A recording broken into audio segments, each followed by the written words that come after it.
express your perfect taste, your thoughtfulness.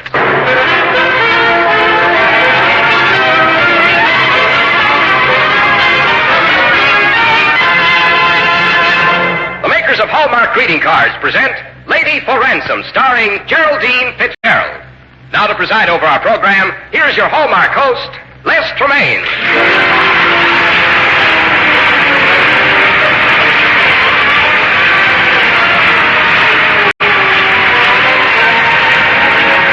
Good evening, ladies and gentlemen. Some time ago, in a New England attic, a diary was found.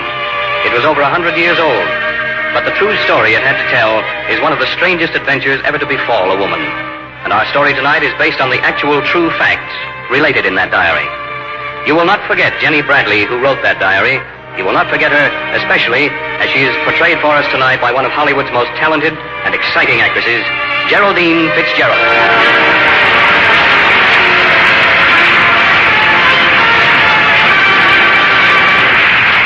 Welcome back to our Hallmark show, Geraldine. We're glad to have you for a second visit. I'm flattered to be here, Les. Well, we're flattered that you liked us well enough to come back again. And this time, you don't have to teach me that little card trick.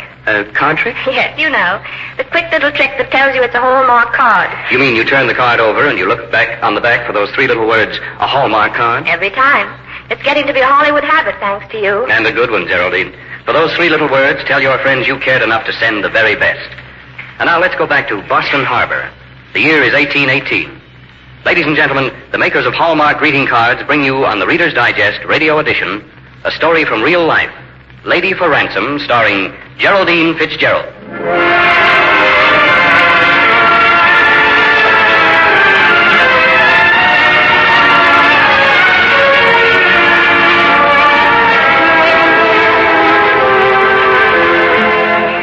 Dear Diary, today I made the most difficult decision of my life. I've been afraid a long time. But now at last I know what I must do. Tonight, I shall tell him. I shall wear my yellow silk, and I shall dress my hair high, and I shall tell him. A woman's place is beside her husband, even at sea.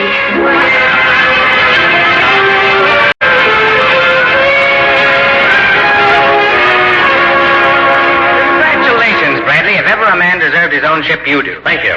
Let's have a drink to it. Thanks, but I'm on my way home. To break the news, huh? How's that up-country wife of yours going to take it? I don't know. She never did like the sea, did she? I've never even seen her down here at the dock. Jenny didn't marry the sea, sir. She married me.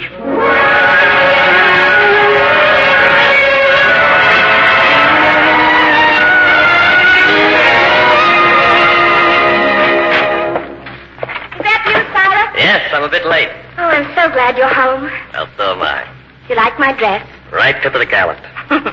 Silas, I don't think you can tell me apart from those ships of yours. Sure I can. You carry more rigging and less keel. Come here. Oh, Silas. Oh, you're crushing me. I never quite get over the fact you don't reach my shoulder. Yes, I'm sorry about it now. Sorry? Why should you be sorry now? I won't be able to see the new captain's braid you'll be wearing. Captain's? What do you say? Let's not pretend. I know.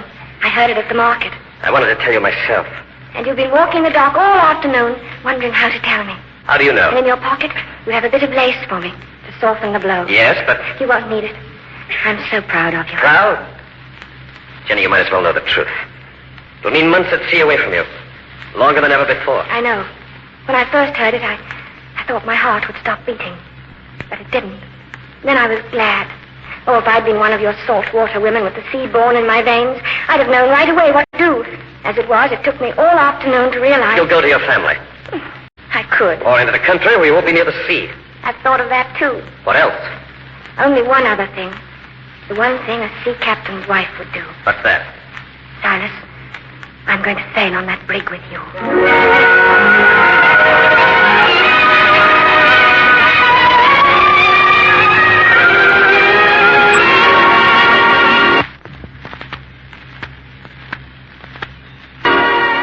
I'll put the boxes under the bunk, ma'am, and the carpet bags here. Thank you. Thank you very much. Anything else? No.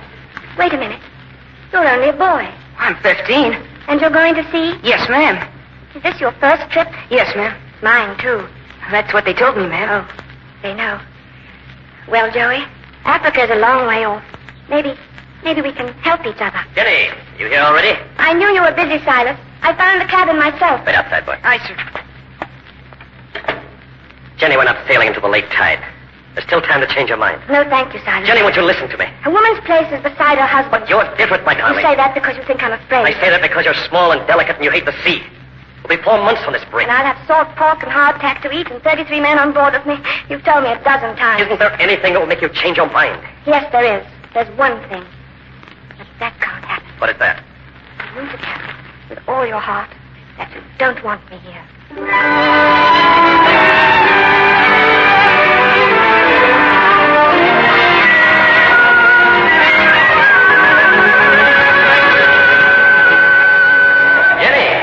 Out here on deck again. Yes, Silas. It's a miracle.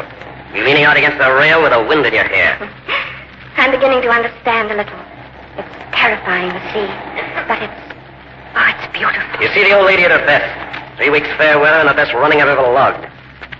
You brought us luck, my darling. You mean that? With all my heart. I want to ask you something, Silas. What? About the ship. Yesterday I took the shirt I mended to Joey. You're not to go near the crew's quarters. No, I didn't. I gave it to a sailor. It was the way he took it that was so strange. The way he drew back. The way all the seamen turned away when I passed. You're the captain's lady. No, it isn't that.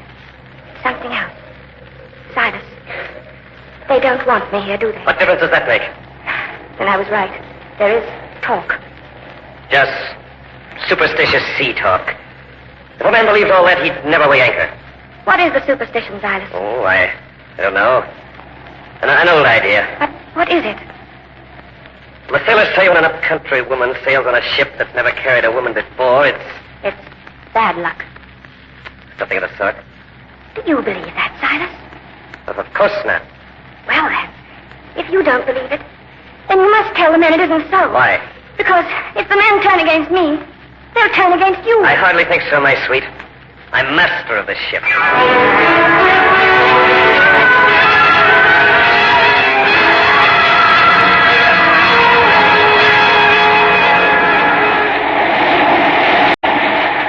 Well, Mr. Wiggins? The wind's howling, sir, and the barometer's dropping. Dropping, huh? Falling fast, too. I don't like that. No, sir. Maybe we're in for one of those Mediterranean squalls. Those aren't squall clouds to the north. Something a lot bigger. We're nearing the Algerian coast, sir. That's what I'm thinking of. The storm is north. It'll drive us right up on the shore. Mr. Wiggins, do you know what happens to a ship's crew that folds the hands of the desert tribes? I know, sir, but it's my opinion we ought to hold our course. We've got Mrs. Bradley aboard. Yes, sir, but what else can you do? Come about now and tack away from the coast. But that's north and right into it, sir. If it's a Well, hurricane... get the thrust of the ship. You're risking it, sir. I'll take a chance on that before I'll take a chance on that coast. Call the watch below. Bring the ship about.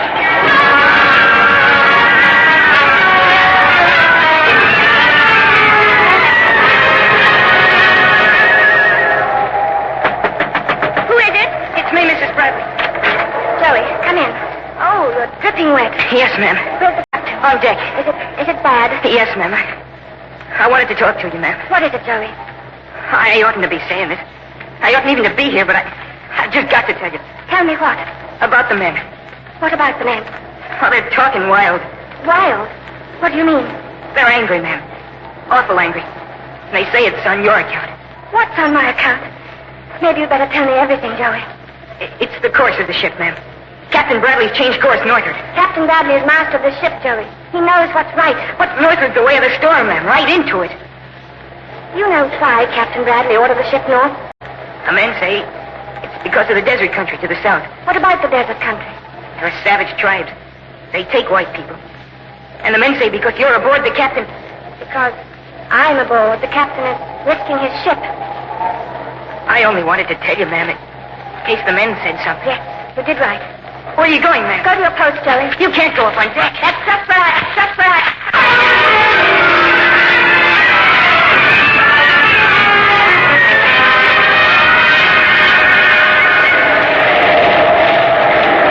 Stand by the wheel, Mr. Wiggins.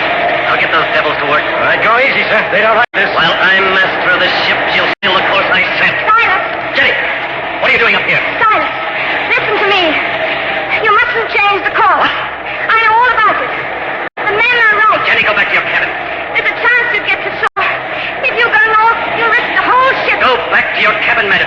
Silas, it's your ship, your trust. You've got to take the safest way. Mr. Wiggins, hold her on the course. Now get this woman off the deck. Silas Bradley, listen to me. All your life, the sea has come first. Your ship has come first. If you take this ship into the storm, you're a traitor, Silas. A traitor to the sea and to the men who follow you, and to everything you've ever believed in. Captain Bradley, before Torkelson is blown out, she won't carry all that gas. What brought you aboard the ship, Jenny? To share your life, Silas, but not to ruin it.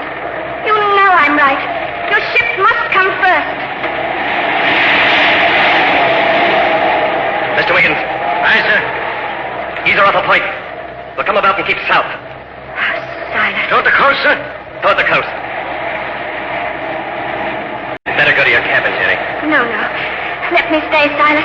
If we're together, I'm not afraid whatever happens.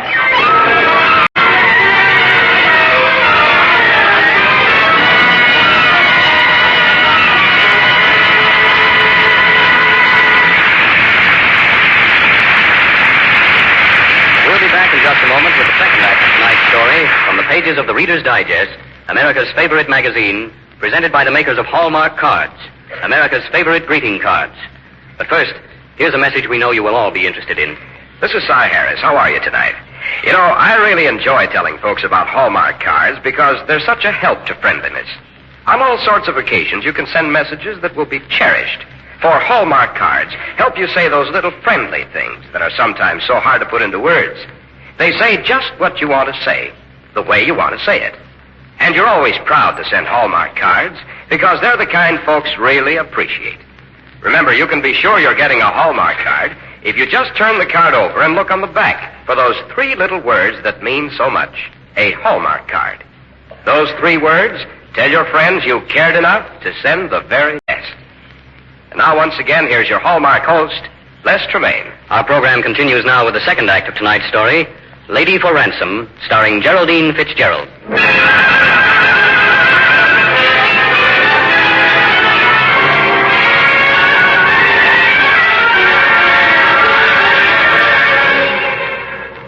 When the storm came, the ship struggled for hours, but no ship could stand that storm. It broke up off the coast. We clung to the wreckage and got ashore. The desert men found us this morning. I do not know how many survivors there are. I do not know where Silas is. I can only pray. I shall keep this diary and my Bible tied under my clothes. They're coming for us now. Oh, Silas. Each man take your prisoner. And their clothes, Benajat, whatever is with them. What of the woman? Oh, yes, the woman. We are rarely so fortunate. She, very small catch, if you ask me. We shall not draw lots for the woman. I shall see to her myself. I won't move from the shore until you tell me where my husband is. I know nothing of your husband. Is he among the prisoners? I do not know. Oh, please, let me talk to the others. Only a moment. Just to know if he's alive. We are ready to leave. No, you can't take me without him. You will go as you were told, or you will go in ropes. I will go as you say. Ferris, the camel. I am to ride. No, madam. I am to ride. You will walk.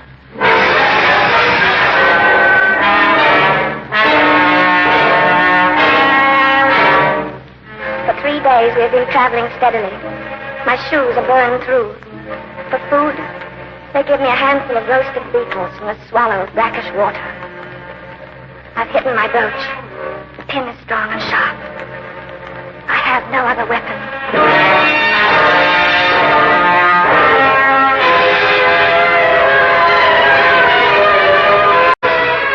I am a prisoner in the village now.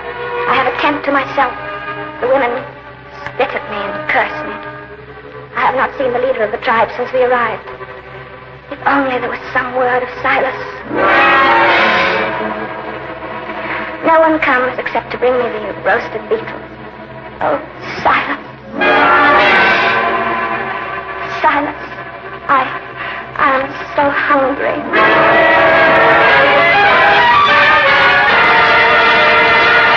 You are awake late, madam.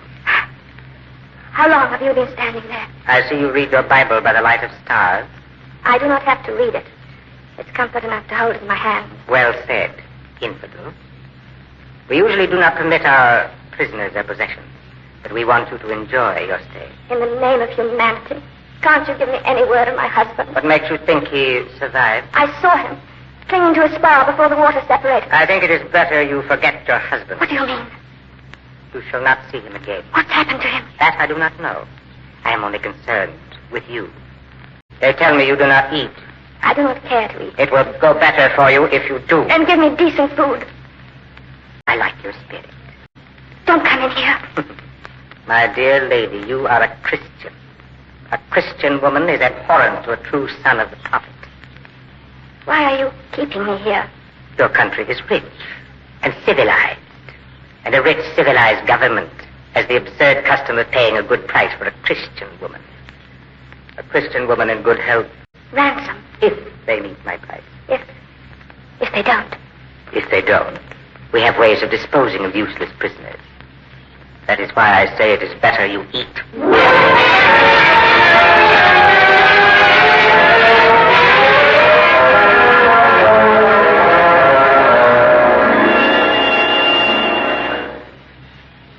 Who's there? Who's there outside the tent? It's me, Mrs. Bradley. Joey. Oh, Joey.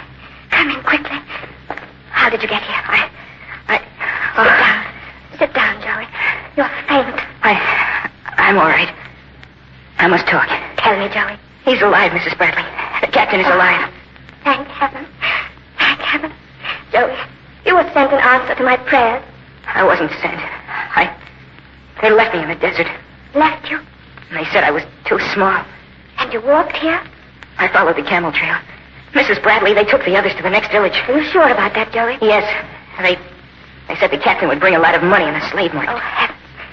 Joey, was he all right? Yes. They had to tie him when they took him off without you. He broke the ropes twice. But he's alive.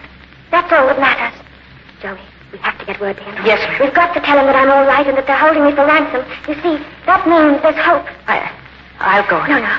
You can hardly walk now. You're going to stay here under these rugs. I have another idea. One chance.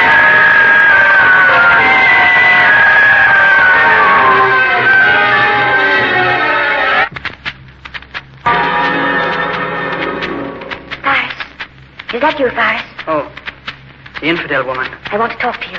Here, in the darkness. What do you want? Do you know where the slave market is?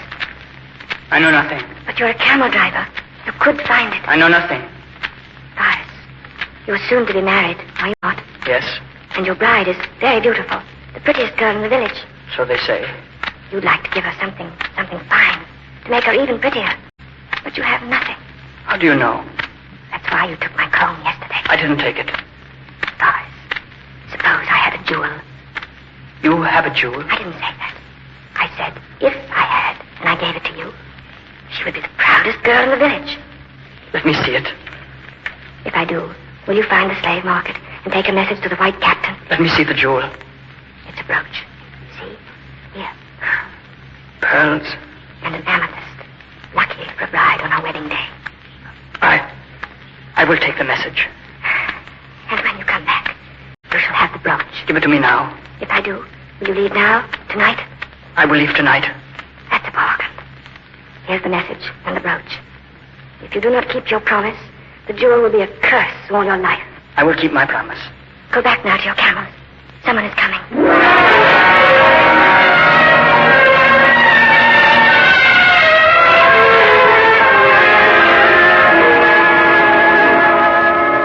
$20,000, eh, Benajat? My government could pay that much, but I would like to ask you some questions. Where did you find this woman? She was cast ashore after the shipwreck. She was the only survivor? The only survivor. Will you swear to that? I swear, by the prophet. I would like to talk to the prisoner. Bring the infidel woman in. You sent for me. Mrs. Bradley, I am Major Peterson. How do you do, Major Peterson? It's all right now. We're paying the ransom. You are Yes, you're coming with us immediately. coming with you. Where? Why, home, of course. There's a frigate waiting off Algiers now. But I don't wish to go home. What? No, it's very kind of you. I know you've made a long trip, but I don't want to go. You prefer to stay here? I have a place to live by myself. No one bothers me. I have food, work to do. But Mrs. Bradley... It was hard at first. My clothes are ragged, but I'm quite used to it now. The woman lies. Mrs. Bradley, do you understand? The United States government is willing to pay $20,000 to get you safely out of here. It's very kind indeed. Kind? What does she know? Let us close the bargain. Mrs. Bradley, I've come a long way in the belief you're being held an unwilling captive. If this is not true, I do not think the American government will pay $20,000 unnecessary dollars. Take her, will you? Take her, give me the money, and get her out. I prefer to remain. Then there is nothing more I can do for the lady, Sheikh. I lose my money? I'm afraid so. But she is only a woman. Do you believe what she says? Why would she want to stay here? That is what puzzles me. Tell me, Ben Ajat, are you sure that no one else survived that wreck? Only the boy. I told you he could go with the woman. And not another survivor from a ship of 33? No. Well, that settles it. My government has authorized me to pay you this $20,000, but under the circumstances, I shall have to report there was no one at all to ransom. Good day. Wait a moment. Suppose, Major Peterson, suppose by some chance I found another survivor that I know nothing of now. In that case, we could reopen negotiations. Couldn't we, Mrs. Bradley? Yes, Major Peterson. Is the $20,000 in gold? Yes, gold. I do not promise anything. I do not know. I shall be back at daybreak. I shall be waiting, Ben Ajat. That was very clever of you, Major Peterson. How did you guess? You told me, Mrs. Bradley, when you refused to leave. That's the bravest thing I ever saw a woman do. Tell me, what makes you think there is any other survivor? Think, Major Peterson. I know. My husband will be here at daybreak.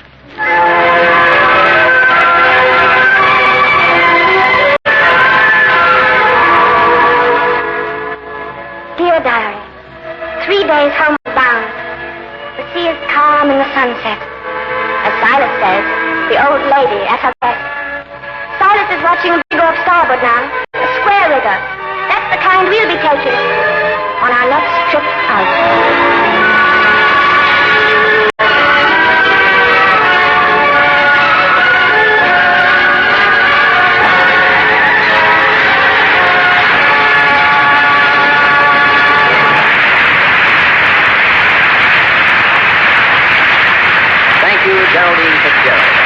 Ladies and gentlemen, Miss Fitzgerald will be back in just a moment. But first, here is Cy Harris again. It seems that almost everywhere I go these days, someone asks, is it too late to get one of this year's Hallmark date books? Now, of course, I can't tell how long your dealer's supply will last, but I do know that Hallmark dealers ordered tremendous supplies of date books to give their friends this year, but they've disappeared like snow in the sun. So all I can say is, I advise you to ask for your 1948 Hallmark date book tomorrow. I know you want to be thoughtful of your friends, and this book will help you. There's space beside each date to jot down birthdays and anniversaries, social engagements, whatever you want to remember. And there's a big section at the back for your Christmas card list. Yet this little book is small enough to slip into your purse so that you can carry it with you everywhere. Tomorrow, stop in at the store where you buy Hallmark cards and ask for your 1948 Hallmark date book.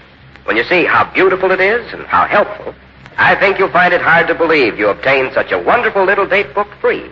A present from your friendly Hallmark dealer. Thank you, Cy Harris. And now, once again, here is the star of tonight's show, Geraldine Fitzgerald. That was a magnificent performance, Geraldine. Thank you, Les. It was a wonderful story.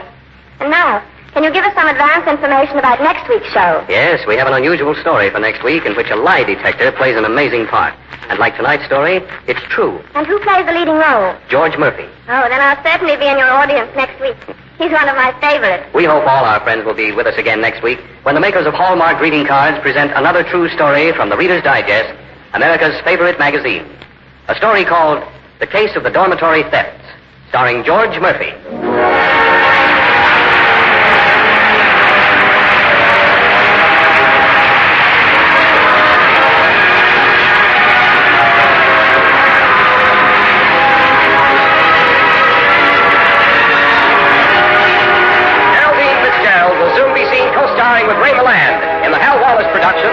evil, my love. In tonight's story, Geraldine Fitzgerald was supported by Sidney Smith in the role of Silas. Lady for Ransom was dramatized by Margaret LeWorth and was based on the true story entitled These Women Could Take It by Edward F. Barrows, as it appeared in the Reader's Digest, America's favorite magazine. The Hallmark program was directed by Mark Sloan, with music especially composed by Jack Miller. To be doubly sure of the finest quality, always look on the back of your cards for those 3 identifying words, a Hallmark card. Hallmark cards are sold only by selected quality stores, never sold from door to door. Remember Hallmark cards when you care enough to send the very best. And now this is your Hallmark host, Les Tremaine, saying goodnight to you all until next week at the same time. See you then.